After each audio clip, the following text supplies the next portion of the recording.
विदेश मंत्रालय ने मालदीव के उच्चायुक्त को तलब किया है। मालदीव के डिप्लोमेट विदेश मंत्रालय के दफ्तर साउथ ब्लॉक पहुंचे हैं अपना पक्ष रखने के लिए। प्रधानमंत्री मोदी के खिलाफ सोशल मीडिया पर कमेंट के चलते मालदीव के 3 मंत्रियों को वहां की सरकार ने सस्पेंड किया है और ये तीनों युवा मंत्रालय के डिप्टी मंत्री थे। इस एक्शन से कुछ देर पहले मालदीव सरकार ने बयान भी जारी किया, मामले पर सफाई भी दी, निजी बयान बताया और ये कहा कि मालदीव सरकार का कोई लेना देना नहीं है। इस बीच मालदीव के एक निलंबित मंत्री महजूम माजिद ने अपना एक्स अकाउंट डीएक्टिवेट कर दिया है। इस विवाद का असर टूरिज्म सेक्टर पर भी देखा जा रहा है। इजी माई ट्रिप वेबसाइट ने मालदीव के लिए फ्लाइट की बुकिंग बंद कर दी।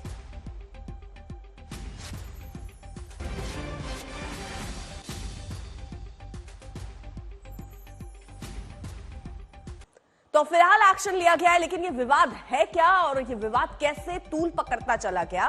भारत मालदीव विवाद दरअसल मालदीव के 3 मंत्रियों ने प्रधानमंत्री मोदी पर आपत्तिजनक टिप्पणी की थी, जिसके बाद से एक सोशल मीडिया पर बयान शुरू हो गई।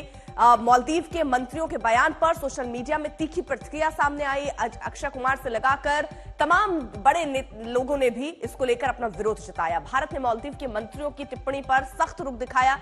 निलंबित किए गए मोदी के खिलाफ टिप्पणी करने वाले तीनों मंत्री, पहले सरकार ने अपनी तरफ से स्पष्टीकरण एक तरीके से दिया कि इससे लेना देना उनका कुछ है नहीं। उसके बाद ये कार्रवाई भी की गई, तीनों को निलंबित कर दिया गया है।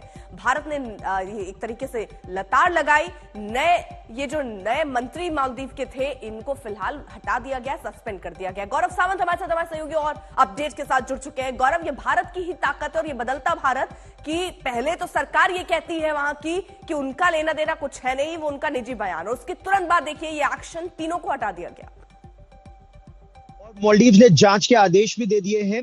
मालदीव ये जानता है कि भारत से शत्रुता और इस तरह के कटु बयान जो उनके मंत्रियों ने भारत के प्रधानमंत्री के खिलाफ दिए, वो भी तब जब वो लक्षद्वीप गए थे, अपने ही देश में एक इलाके का दौरा कर रहे थे।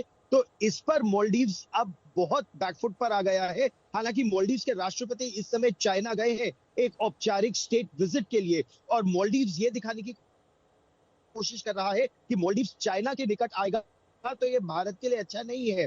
लेकिन मालदीव के राष्ट्रपति खुद ही आउस्ट इंडिया कैंपेन के नाम पर राष्ट्रपति बने थे, लेकिन अब जब भारत ने वहां के उच्चायुक्त को भी बुलाया है तो उनको यह समझाया जाएगा कि मालदीव के हित में भारत के साथ अच्छे संबंध है। क्योंकि जब मालदीव में पानी खत्म हो गया था, मालदीव की जनता त्राही त्राही कर रही थी, तब भारत की नौसेना के जहाज वहां गए थे और उन्होंने पानी दिया था। जब कोई उन्हें कोविड की वैक्सीन नहीं दे रहा था और लोग मरने की कगार पर थे, तो भारत ने मुफ्त में उनको वैक्सीन दी थी।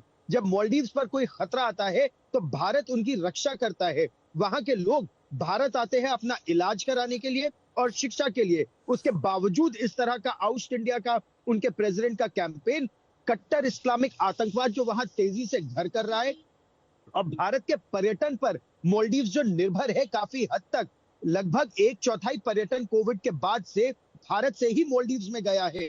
अब जब कैंसिलेशंस हो रहे हैं फ्लाइट से लेकर होटल, तब मालदीव के होश ठिकाने आ रहे हैं। लेकिन ये एक संवेदनशील संबंध है। भारत नहीं चाहता कि चीन मालदीव में अपने बेसेस बनाए, इसीलिए बहुत काम तरीके से इस रिश्ते को आगे ले जाने का प्रयास भी हो रहा है। ठीक है गौरव, रहिए जरा साथ और देखिए कुल मिलाकर जो असर है वो सीधे तौर पर दिखने लग गया है।